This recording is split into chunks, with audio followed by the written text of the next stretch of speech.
SSF എന്ന് പറഞ്ഞാൽ അതിന്റെ ഒന്നാമത്തെ എസ്. അതാണല്ലോ നമ്മുടെ ആദർശം, അതാണല്ലോ നമ്മുടെ ആശയം. സുന്നി എന്ന് പറഞ്ഞാൽ ഞാൻ പറഞ്ഞല്ലോ 4 മദ്ഹബുകൾ അംഗീകരിച്ചുകൊണ്ട് യഥാർത്ഥത്തിൽ ഖുർആൻ ഏത് ആശയം പഠിപ്പിച്ചു, നബിതങ്ങളേത് ആശയം പഠിപ്പിച്ചു, അവിടുത്തെ സഹാബത്ത് എന്ത് പഠിപ്പിച്ചു, ആ ആശയം ഉൾക്കൊള്ളുന്നവർക്കാണ് സുന്നി എന്ന് പറയുന്നത്.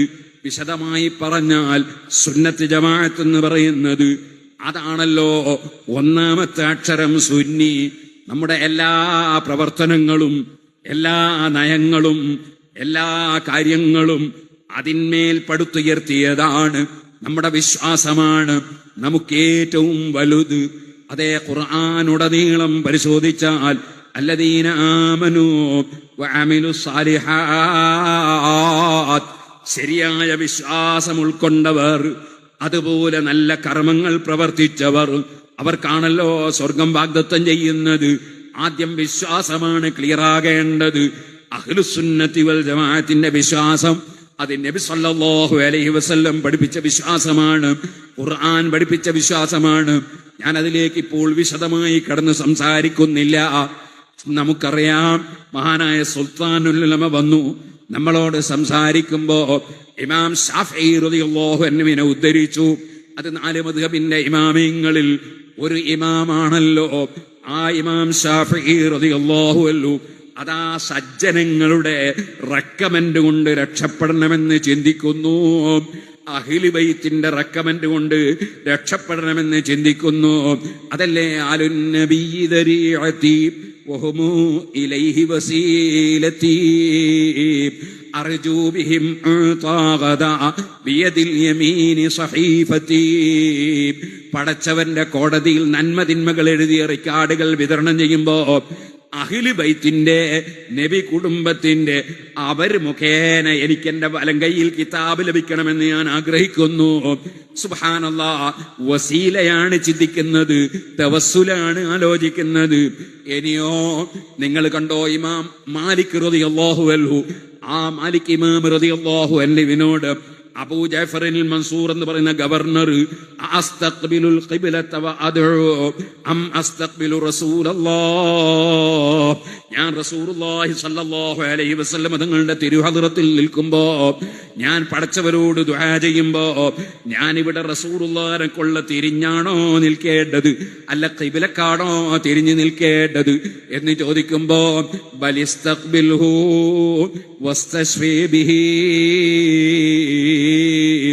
നബിയിലേക്ക് തിരിഞ്ഞു നിന്നോ, ഖബറിൽ കിടക്കുന്ന നബി തങ്ങളിലേക്ക് തിരിഞ്ഞു നിന്നോ, വസ്തശ്ഫീ ബിഹി, ആ നബിയോട് റെക്കമെന്റ് തേടിക്കോ, ശഫാഅത്ത് തേടിക്കോ.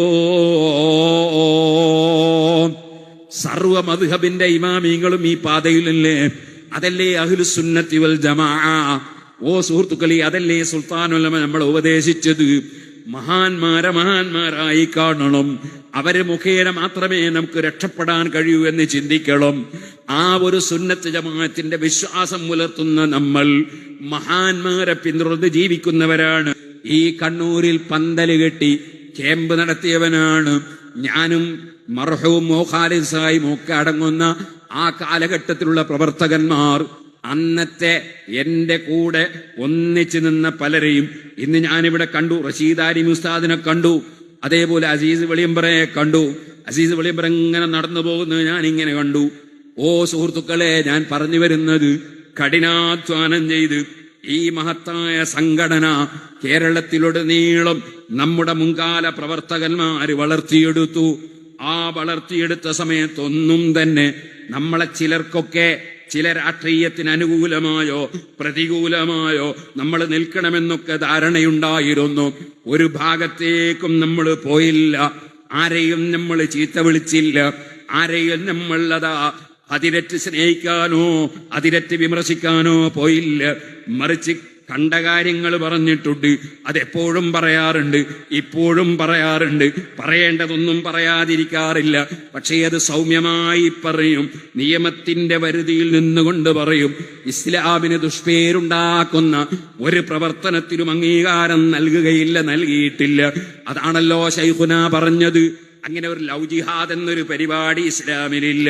മുൻഗാമികളായ സഹാബികൾ ആരും അങ്ങനെ ഒരു ഇസ്ലാമിക പ്രബോധനം നടത്തിയിട്ടില്ല. അയിമ്മത്താരും നടത്തിയിട്ടില്ല. ഒരൗലിയാക്കളും നടത്തിയിട്ടില്ല.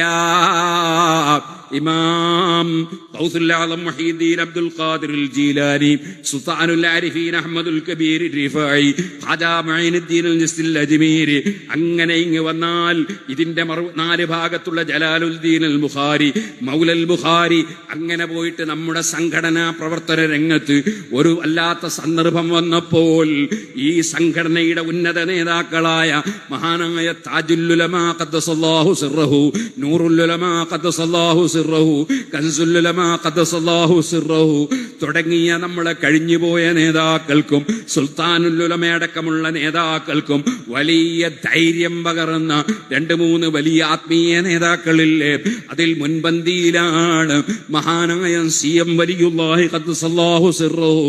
അതിന് മുൻപന്തിയിലാണ് വടകര മുഹമ്മദ് ആജിത്തങ്ങൾ ഖദ്ദസല്ലാഹു സിർറഹു. മുൻപന്തിയിലാണ് അതേ കുണ്ടൂർ ഉസ്താദ് ഖദ്ദസല്ലാഹു സിർറഹു. അങ്ങനെയുള്ള ഒരു മഹാനും സുഹൃത്തുക്കളെ ഇവിടെ ഒരു കാലഘട്ടത്തിലും അവരുടെ കാലഘട്ടം ഇനി അതിന്റെയും മുന്നയാണെങ്കിലും താഴെയാണെങ്കിലും സൈനുദ്ദീൻ മഖ്ദൂബ് തങ്ങളുടെ കാലമാണെങ്കിലും ഇബ്നു ഹജർ തങ്ങളുടെ കാലമാണെങ്കിലും ഇമാം നവവിയുടെയോ ഇമാം ഗസാലി റഹ്മത്തുള്ളാഹി ആരുടെ കാലത്താണെങ്കിലും ഇസ്ലാമിക പ്രബോധനത്തിന് ഒരു അങ്ങനെ ഒരു വിഷയം നമ്മളെ അജണ്ടയിലില്ല, ഒരു കിതാബിലുമില്ല, ഒരു പണ്ഡിതനും പറഞ്ഞിട്ടില്ല, ഒരു മുൻഗാമിയും നടപ്പാക്കിയിട്ടില്ല. അപ്പൊ പിന്നെങ്ങനെ അത് ഇസ്ലാമിന്റെ പേരിൽ വെച്ച് കെട്ടൽ? അതിലെവിടെയാണ് ഇസ്ലാമിന്റെ പേരിൽ വെച്ച് കെട്ടാനുള്ള മാർഗമുള്ളത്? ഏതോ വിവരം കെട്ട ഏതോ വിവരക്കേടുള്ളവർ എന്തെങ്കിലും വിവരക്കേട് ചെയ്യുന്നുണ്ടെങ്കിൽ അതൊന്നും ഇസ്ലാമിന് ബാധകമല്ല. അത് ഇസ്ലാമല്ല. നബിസങ്ങളുടെ സാധാരണ സ്വഭാവം അത്തരം കാര്യം ചെയ്യുന്നവരെ സംബന്ധിച്ച് ലൈസ മിന്നാ മൻ ദഅ ഇലാ അസബിയ്യ, വർഗീയതയിലേക്ക് വിളിക്കുന്നവൻ നമ്മളിൽ പെട്ടവനല്ല. ലൈസ മിന്നാ മൻ മാത അലാ അസബിയ്യ, വർഗീയതയുടെ പേരിൽ മരിക്കുന്നവൻ നമ്മളിൽ പെട്ടവനല്ല. നബിതങ്ങൾ അവർ നമ്മളുടെ വൃത്തത്തിൽ പെട്ടതല്ലെന്ന പ്രസ്താവനയല്ലേ നടത്താറുള്ളത്. ഇതുപോലെ ചതിയും വഞ്ചനയുമായി നടക്കുന്നവരുണ്ട്. നബിതങ്ങളെ വാചകം എന്താണ്? മൻ ഖസ്സഫ ലൈസ മിന്നാ, ചതിക്കുന്നവൻ നമ്മളിൽ പെട്ടവനല്ല. ഇസ്ലാം എന്ന് പറയുന്നത് ഹബീബ് നബിതങ്ങളിൽ നിന്ന് പഠിക്കണം. ആ നബിയിൽ നിന്ന് പഠിച്ച സഹാബത്തിൽ നിന്ന് പഠിക്കണം. ആ സഹാബത്ത് നടപ്പാക്കിയത് ഈ കണ്ണൂരിലും പരിസരങ്ങളിൽ, കണ്ണൂർ ജില്ലയിൽ തന്നെ മാലിക് ബിൻ ദീനാർ റളിയല്ലാഹു അൻഹും സംഘവും വന്നു. മാടായിലും ശ്രീകണ്ഠപുരത്തും ധർമ്മടത്തും പള്ളി നിർമ്മിച്ചു. ആ 3 സ്ഥലങ്ങളിൽ പള്ളി നിർമ്മിച്ചവര് നടപ്പാക്കിയത് തറാവീഹ് 20 അവിടെ ഖുതുബ അറബിയിലാണ്. പുരുഷന്മാര് ജുമഅക്ക് പങ്കെടുക്കലാണ്. അവിടെ അതാ എല്ലാ നിയമങ്ങളും സുന്നത്ത് ജമാഅത്തിന്റേത് നടപ്പാക്കി. അത് കൊടുങ്ങല്ലൂരിൽ മുതൽക്ക് നടപ്പാക്കി. ആ കൊടുങ്ങല്ലൂരിലെ പള്ളിയിൽ സുബ്ഹാനല്ലാഹ് പുത്തൻവാദികൾ കമ്മിറ്റിയിൽ കയറിക്കൂടി. ഒരല്പ ദിവസം മിമ്പറിന്റെ മേലെ നിന്ന് കുറച്ചു കാലം മലയാളത്തിൽ ഖുതുബ നിർവഹിക്കുന്ന ഒരു ഏർപ്പാട് തുടങ്ങിയിരുന്നു. അന്ന് ഞാൻ SSFകാരനാണ്. അവിടെ അന്ന് അവിടെയുള്ള പ്രവർത്തകന്മാര് വിളിച്ചു. ഞാൻ അവിടെ പോയി പ്രസംഗിച്ചത് എനിക്ക് ഓർമ്മയുണ്ട്. ഖുതുബയുടെ ഭാഷ അത് ഞാൻ എന്റെ സ്വന്തം വകയിൽ പ്രസംഗിച്ചതല്ല. ഞാനൊരു ചെറിയ നഹ്വിന്റെ കിതാബ് ഓതുന്ന കാലത്ത്, മുതഅല്ലിമായിരുന്ന കാലത്ത് സുൽത്താനുൽ ഉലമയുടെ ക്ലാസ് ആദ്യം മുതൽ അവസാനം വരെ ഒപ്പിയെടുത്ത് പഠിച്ചതാണ് വാണിമേലിൽ നിന്ന്. ആ ധൈര്യത്തിലാണ് ഞാൻ ഓരോന്നും വിശദീകരിച്ച് പ്രസംഗിച്ചു. ആ പ്രസംഗം കഴിഞ്ഞതിന് ശേഷം അവിടെ ഇപ്പോൾ റബ്ബിന്റെ തൗഫീഖ് കൊണ്ട് മിമ്പറിൽ ഖുതുബ മലയാളത്തിൽ ഓതിയിട്ടുള്ള ജുമഅല്ല. അത് റബ്ബ് സുബ്ഹാനഹു വ തആല പ്രവർത്തന രംഗത്ത് തന്ന ചില വിജയങ്ങളാണ്. ഇപ്പോൾ അതിലേക്ക് കടക്കുന്നില്ല. ആ കൊടുങ്ങല്ലൂർ പള്ളി അടക്കം സുന്നത്ത് ജമാഅത്തിന്റെ പള്ളിയായി ഇവിടെ നിലനിന്നു. ആ പള്ളിയിൽ നടന്നതൊക്കെ ബിദ്അത്താണ്, അനാചാരമാണ്. ഉസ്മാൻ റളിയല്ലാഹു അൻഹു 2 ബാങ്ക് നടപ്പാക്കിയത് മതത്തിനെതിരാണ്. അറബിയിൽ തന്നെ ഖുതുബ നിർവഹിച്ച് മാലിക് ബിൻ ദീനാർ നടപ്പാക്കിയത് ഇസ്ലാം മതത്തിനെതിരാണ്. അതുപോലെ സ്ത്രീകളെ പള്ളിയിലേക്ക് അവർ ക്ഷണിക്കാതിരുന്നത് അത് ഇസ്ലാമിനെതിരാണ് എന്നിങ്ങനെയുള്ള വാദമുന്നയിച്ച് ഒറ്റക്കെട്ടായി ജീവിക്കുന്ന മുസ്ലിമീങ്ങളെ ഭിന്നിപ്പിക്കാൻ വേണ്ടി ശ്രമിച്ച മതത്തിന്റെ പേരിൽ ജീവിക്കുന്ന മതത്തിന്റെ എതിരാളികൾ, ആ എതിരാളികൾ ചെയ്യുന്ന പ്രവർത്തനങ്ങളൊന്നും ഇസ്ലാമിൻ്റെതാണെന്ന് ഇസ്ലാമേതര വിശ്വാസികൾ മറ്റ് മതക്കാര് തെറ്റിദ്ധരിക്കരുതെന്നാണ് ഞങ്ങൾക്ക് വിനയപൂർവം പറയാനുള്ളത്.